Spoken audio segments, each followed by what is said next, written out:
Baik, selamat malam untuk kita semua. Perkenalkan, saya Effendi Supardi dengan NIM 1803030062 dari kelas Sosiologi B.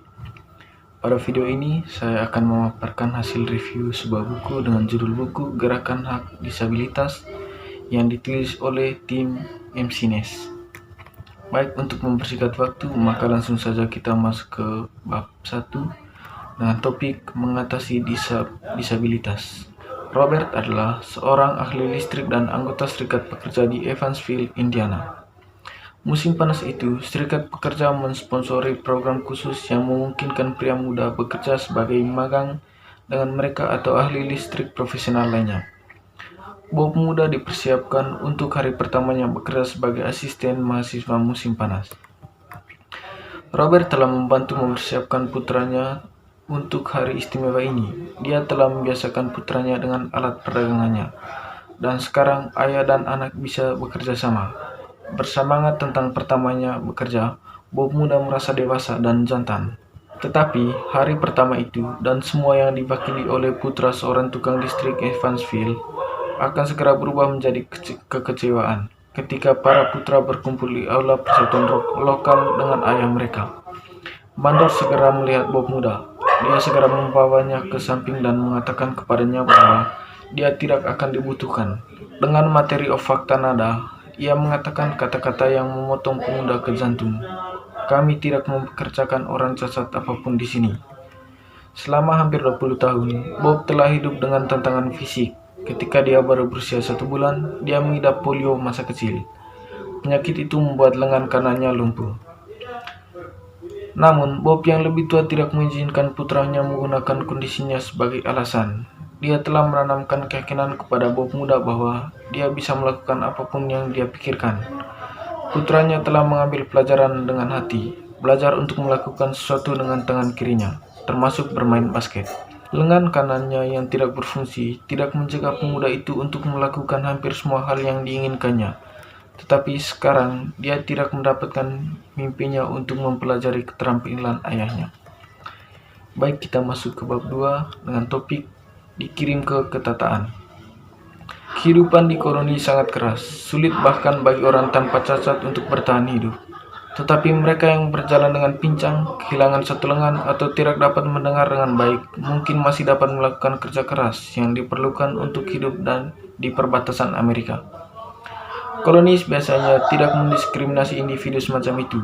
Lebih umum, komunitas yang dipimpin oleh amal Kristen merasa kewajiban untuk membantu merawat tetangga mereka yang cacat. Beberapa poin penting yang saya ambil dari bab ini. Yang pertama, hukum baru di tanah gratis. Ketika orang Amerika memenangkan kemerdekaannya dari Inggris Raya selama Perang Revolusi, banyak hal yang berubah di Amerika Serikat yang baru. Dengan kemerdekaan muncul tanggung jawab baru bagi warga negara, termasuk hak untuk memilih dan kebutuhan untuk membuat undang-undang sendiri. Mereka yang dianggap masyarakat cacat seringkali tidak menikmati hasil perang revolusi atau hak-hak yang dihasilkan perang. Banyak politisi menganggap penyandang disabilitas sebagai beban potensial bagi pemerintah. Para penyandang disabilitas harus dirawat dan hanya sedikit keluarga yang mampu merawat anggota keluarga mereka sendiri. Yang kedua, sebuah kampanye satu wanita. Selama era kolonial dan revolusioner, orang Amerika melakukan upaya untuk meningkatkan sekolah untuk tuli dan buta. Selama era kolonial dan revolusioner, orang Amerika melakukan upaya untuk meningkatkan sekolah untuk tuli dan buta. Para reformasi pada tahun 1800-an juga bekerja untuk mengembangkan fasilitas baru untuk perawatan dan pendidikan bagi para tuli dan buta. Pada tahun 1817, Lauren Clark dan kehidupan orang-orang yang kurang beruntung termasuk yatim piatu, orang miskin, dan orang-orang dengan penyakit mental. Baik, kita masuk ke bab 3, yaitu bangkitnya lembaga disabilitas. Selama tahun 1860-an, orang-orang di Amerika Serikat pergi berperang dengan satu sama lain. Lebih dari 600.000 orang Amerika termasuk orang utara berbaju biru dan orang selatan berpakaian abu-abu tewas selama Perang Saudara Amerika. Selain itu, puluhan ribu orang terluka, banyak diantaranya kehilangan anggota tubuh atau mata atau menderita luka permanen lainnya. Veteran dengan penyandang disabilitas kesulitan mencari pekerjaan. Tetapi, dengan meningkatnya fotografi, para veteran yang terluka dan veteran penyandang disabilitas tidak bisa diabaikan. Setidaknya 45.000 orang muncul dari perang dengan satu atau lebih anggota tubuh diamputasi. Beberapa poin penting yang saya ambil dari bab ini. Yang pertama, perubahan institusi. Selama setengah abad perang saudara, sekolah untuk tunarungu dan tunanetra meningkat secara dramatis. Banyak orang Amerika memberi penekanan baru pada pendidikan selama dekade terakhir tahun 1800-an. Dan mereka yang memiliki keterbatasan percaya bahwa pendidikan juga dapat meningkatkan untuk menghapus penyandang disabilitas dari pandangan publik. Yang kedua, era progresif. Selama 20 tahun pertama tahun 1900-an, orang Amerika mengalami era perubahan sosial dan politik. Periode ini kemudian dikenal sebagai era progresif. Sejumlah besar orang mendukung reformasi politik, termasuk undang-undang baru yang melindungi pekerja, perempuan, anak-anak, dan lainnya. Beberapa undang-undang progresif membantu mereka yang menderita cacat karena kecelakaan kerja. Undang-undang baru menetapkan kompensasi pekerja terbesar di seluruh negeri. Ini berarti mereka menderita luka atau kecacatan di tempat kerja harus dibayar untuk luka-luka mereka. Baik, kita masuk ke bab 4, yaitu pekerjaan bukan cangkir timah.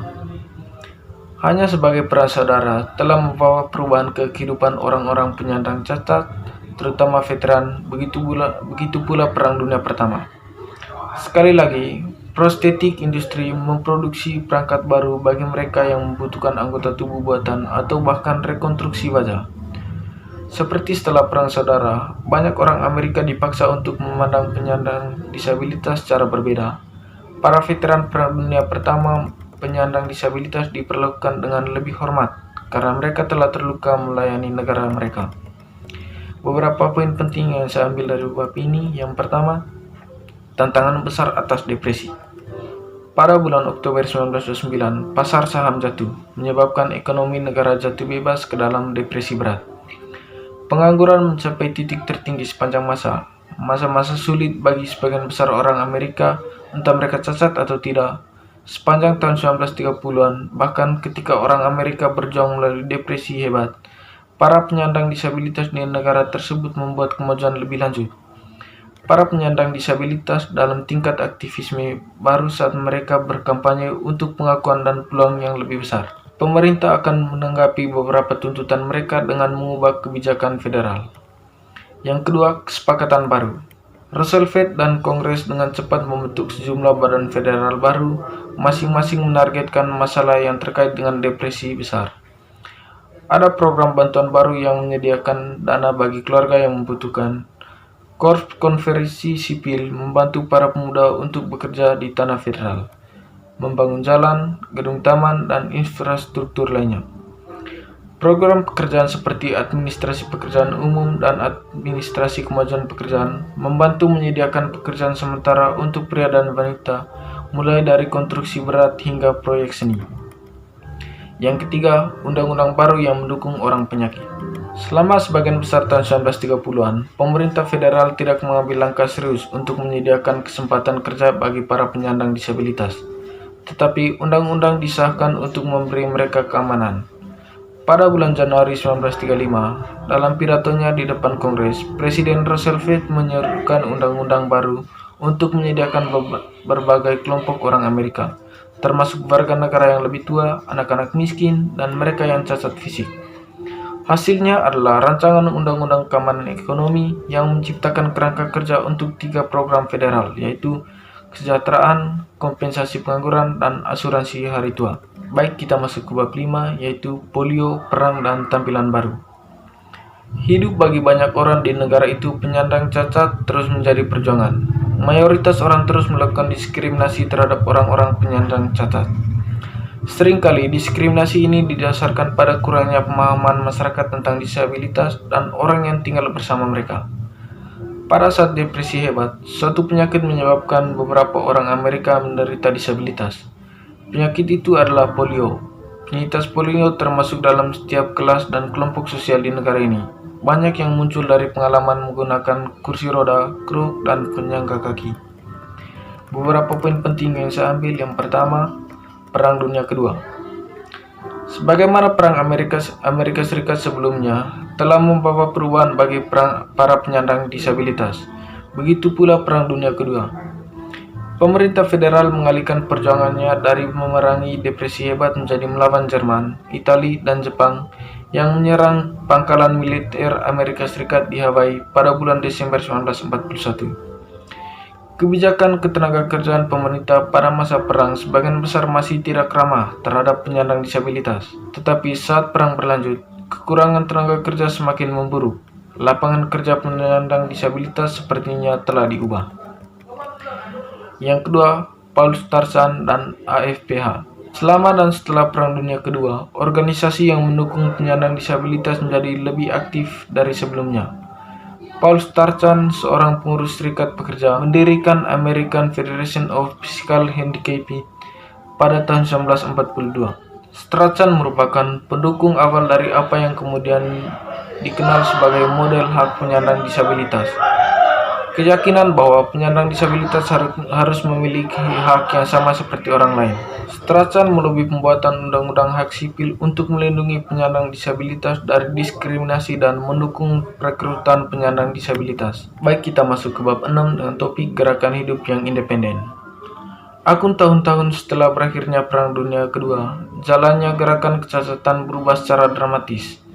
Advokat untuk penyandang disabilitas mulai menggunakan tidak seperti sebelumnya.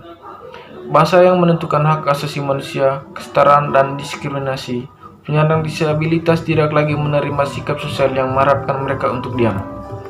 Beberapa poin penting yang saya ambil dari bab ini. Yang pertama, hukum rehabilitas lainnya. Untuk membantu penyandang disabilitas mempersiapkan diri untuk hidup dalam arus utama mengubah model catat di masa lalu, masyarakat memahami disabilitas melalui apa yang disebut masyarakat.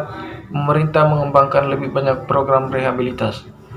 Dua Perang Dunia ditambah depresi hebat telah secara serius mengubah peran pemerintah dalam kehidupan para penyandang disabilitas. Sepanjang daftar layanan rehabilitas dibutuhkan, satu undang-undang semacam itu disahkan selama pemerintah sebagai model medis dari rehabilitas. Yang kedua, mendaftar di Berkeley. Salah satu aspek penting dari aktivisme selama tahun 1960-an adalah gerakan hidup mandiri.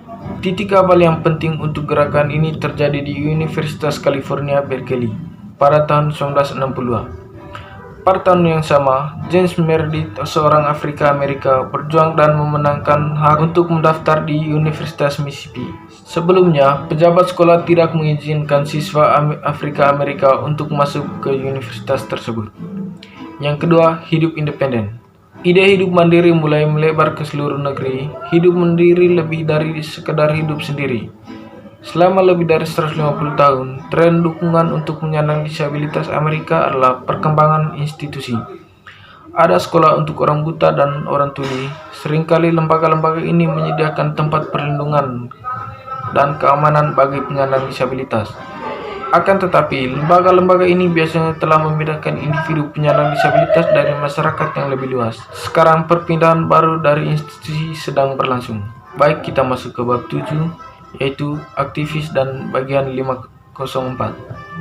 Satu tantangan yang dihadapi oleh orang-orang cacat fisik mobilitas. Secara historis, mereka yang kesulitan berjalan atau menggunakan kursi roda sering dijumpai di bangunan yang sulit untuk bermanuver atau tidak mungkin dimasuki. Beberapa undang-undang mewajibkan bangunan publik atau pribadi dibangun dengan mempertimbangkan penyandang disabilitas fisik. Beberapa poin penting yang saya ambil. Yang pertama, undang-undang rehabilitas. 5 tahun kemudian, datanglah Undang-Undang Rehabilitas tahun 1973, sebagaimana undang-undang sebelumnya dibuat setelah perang sebelumnya. Undang-undang baru ini dipuji oleh kebutuhan para veteran Perang Vietnam. Penyandang disabilitas mengesahkan Undang-Undang Rehabilitas tahun 1973 bukanlah kemenangan yang mudah. Pada tahun 1972, Kongres mulai melihat Undang-Undang Rehabilitas kejuruan secara berbeda dari tahun-tahun sebelumnya. Yang kedua, perjuangan aksesibilitas. Kelompok aktivis seperti dia memberikan kontribusi yang signifikan dan spesifik untuk memperjuangkan hak-hak disabilitas selama tahun 1960-an dan 1970-an. Selama tahun 1970-an, gerakan hak-hak disabilitas menyaksikan berdirinya lebih banyak organisasi aktivis. Salah satu kelompok tersebut adalah United Handicapped Federation. Yang ketiga, kerugian hukum bagi orang yang cacat. Ada persepsi selama 1980-an bahwa Pasal 504 kehilangan landasan di pengadilan negara. Pada tahun 1984, Mahkamah Agung Amerika Serikat membuat keputusan di Grove City. Sebagai lembaga swasta, Grove City telah menghindari kepatuhan pada bagian 504 dengan menolak menerima dana keuangan federal dan negara bagian. Namun perguruan tinggi tersebut menerima siswa yang menerima hibah Departemen Pendidikan. Baik kita masuk ke bab 8, yaitu dengan topik yang ada, yaitu kampanye dimulai. Selama 4 dekade sebelum berlalunya Amerika dengan disabilitas, pada tahun 1990, Kongres telah berlalu beberapa hukum dan mendukung hak orang Amerika penyandang cacat. Masing-masing membantu menetapkan dasar hukum untuk apa yang suatu saat akan menjadi ada.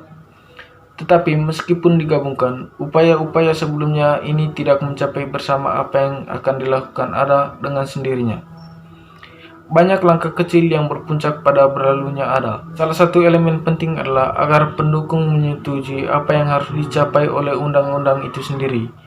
Pada tahun 1982, National Council on the Handicapped, kemudian menjadi National Council on Disability, memilih pendukung lama bagi penyandang disabilitas untuk mengumpulkan informasi guna menulis pernyataan kebijakan yang komprehensif. Kita masuk ke bab 9 dengan topik masa depan baru untuk orang dengan cacat disabilitas. Puluhan ribu surat dituangkan ke Gedung Putih mendukung rancangan undang-undang ada. Bas duduk bersama pendukung berpengaruh termasuk Evan Kane, sesama Republikan dan Direktur Pusat Hak Disabilitas. Kane telah ditunjuk oleh Reagan pada tahun 1987 ke Komisi Kesempatan Kerja yang Setara. 2 tahun kemudian, Presiden Bush mengangkat sebagai komisi ketua. Beberapa poin penting yang saya ambil yang pertama, sebuah upaya bipartisan. Para pendukung dan kritikus ADA setuju pada satu hal bagian dari ADA hingga saat ini tetap menjadi pos mil terpenting dalam perjalanan menuju kesetaraan penuh bagi para penyandang disabilitas di negara tersebut. Tidak ada satupun undang-undang yang pernah didukung oleh kelompok 1979. Dia membantu mendirikan dana pendidikan dan pertahankan hak disabilitas pada tahun 1988. Dia memimpin kampanye DREDF untuk menempatkan penyandang disabilitas di bawah Undang-Undang Amandemen Perumahan yang adil. Dia berperan penting dalam mengesahkan banyak undang-undang penting terkait disabilitas pada tahun 1980-an dan 1990-an. Penyandang disabilitas yang lebih luas, belum pernah kelompok-kelompok ini bekerja lebih dekat daripada dalam mengesahkan rancangan undang-undang yang menjadi undang-undang. Yang kedua, menjelaskan ADA. ADA mencakup berbagai masalah bagi penyandang disabilitas, tetapi fokus utamanya adalah melarang diskriminasi. Perlindungan ADA di intinya, Undang-Undang Hak Sipil tahun 1964 melarang diskriminasi berdasarkan ras, agama, jenis kelamin, dan asal negara. ADA melarang diskriminasi berdasarkan kecacatan. Yang ketiga, hukum setelah ADA. ADA tidak menandai pertempuran terakhir gerakan hak-hak disabilitas. Mereka yang berada dalam gerakan selalu melihat masalah untuk diatasi. Sebagian besar, energi gerakan hak-hak disabilitas terus berfokus pada penegakan hak ADA. Selain itu, para pendukung tetap terlibat dalam isu-isu penting untuk mendukung penyandang disabilitas, termasuk peluang kerja, teknologi baru, perumahan, transportasi, perawatan kesehatan, kehidupan mandiri, dan akses ke pendidikan dan program khusus. Yang keempat, pertempuran yang bertahan. Sejak berlakunya ADA pada tahun 1990, orang Amerika penyandang disabilitas terus berbicara atas nama mereka sendiri. Selama lebih dari 20 tahun sejak ADA disahkan, puluhan ribu tuntutan hukum telah diajukan ke pengadilan negara terkait hak-hak penyandang disabilitas. Akankah pertarungan itu berakhir? Itu tidak mungkin, tetapi para penyandang disabilitas tahu bahwa hukum ada di pihak mereka. Mereka tahu bahwa ada daftar panjang reformasi dan perlindungan yang diterapkan di Amerika Serikat. Baik, itu saja hasil materi yang bisa saya sampaikan. Atas perhatiannya saya ucapkan terima kasih.